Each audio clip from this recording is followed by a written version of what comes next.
En France, le marché de l'emploi est complètement bouleversé, déstructuré et très imprévisible. Les règles du jeu changent tout le temps et ça commence à donner le vertige. Les entreprises recrutent de moins en moins du jour au lendemain. Certaines filières sont saturées pendant que d'autres manquent cruellement de talent. Et quand en plus de tout ça on est étranger, la situation devient très compliquée. Alors oui, être au chômage ou ne pas trouver d'alternance est une réalité. Mais en fait, avant même d'arriver à ce stade, il faudrait déjà adopter des attitudes préventives. Parce qu'un marché aussi instable que celui de la France aujourd'hui, attendre d'être en galère pour réagir, c'est déjà trop tard. Dans cette vidéo, je vais donc te partager 5 attitudes essentielles pour faire face à cette réalité. Si tu es nouveau sur la chaîne, je t'invite à t'abonner et n'hésite pas à me laisser ton point de vue en commentaire.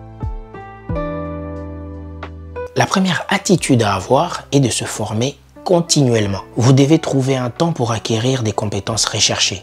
Outils numériques, data, gestion de projet, ou vous pouvez en profiter pour améliorer votre anglais par exemple. Vous pouvez aussi suivre des cours gratuits en ligne sur Open Classroom, Coursera ou LinkedIn Learning. En faisant ça, tu transformes cette parenthèse en investissement pour ton CV. Deuxième attitude à avoir, obtenir des certifications valorisantes. Tu pourras te former continuellement, mais s'il y a une certification à la fin, c'est tout bénef. Certaines certifications sont reconnues par les recruteurs. Elles montrent non seulement ton engagement, mais renforcent ton employabilité. Nous arrivons déjà à la troisième attitude à adopter. Si vous êtes étudiant, vous pouvez envisager une année de césure. Et même si vous êtes étranger en France, sous certaines conditions, vous pouvez mettre vos études en pause pour un projet qui vous passionne sans perdre le statut étudiant. Et pendant cette période, tu peux améliorer ton niveau de langue, effectuer un stage ou suivre une formation complémentaire à l'image des 2 premières attitudes que j'ai évoquées. Le premier niveau, first step, c'est tu vas à l'université et tu dis bon écoutez moi je porte ce projet là, je voudrais aller en césure. Ils te disent bon quelles sont les raisons qui t'ont motivé, il faut tout expliquer, tu vois comment ça se passe, il fait des formulaires, tu expliques tout, tu dis bon voilà la raison qui me pousse à prendre la césure parce que bon voilà et tu viens avec des preuves. Donc il y a une commission qui se réunit vers la fin de l'année universitaire, c'était après mon stage, la commission se réunit, elle dit bon, au vu des documents que vous avez apportés, au vu des preuves que vous avez apportées, on peut vous accorder la césure. Donc de ce point de vue-là, donc tu es considéré à partir de la rentrée comme un étudiant inscrit à l'université.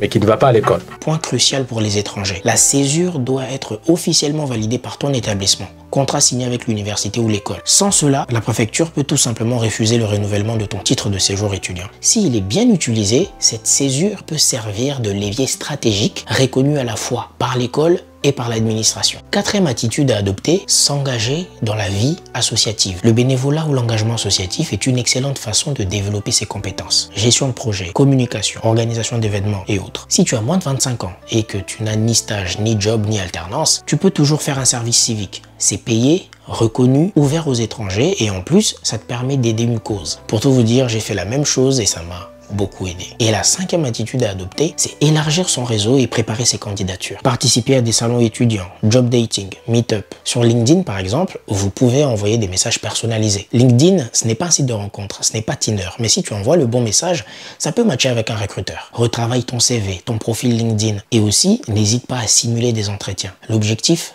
être prêt à saisir les opportunités dès qu'elles se présentent. On arrive à la fin de cette vidéo, mais j'aimerais vous dire un truc essentiel. Être sans activité, ce n'est pas la fin du monde. C'est même une opportunité si tu arrives à bien utiliser ce temps. Formation, certification, césure, engagement associatif, tu peux transformer ce temps en vrai tremplin. Alors, prends ces attitudes et applique-les dès maintenant.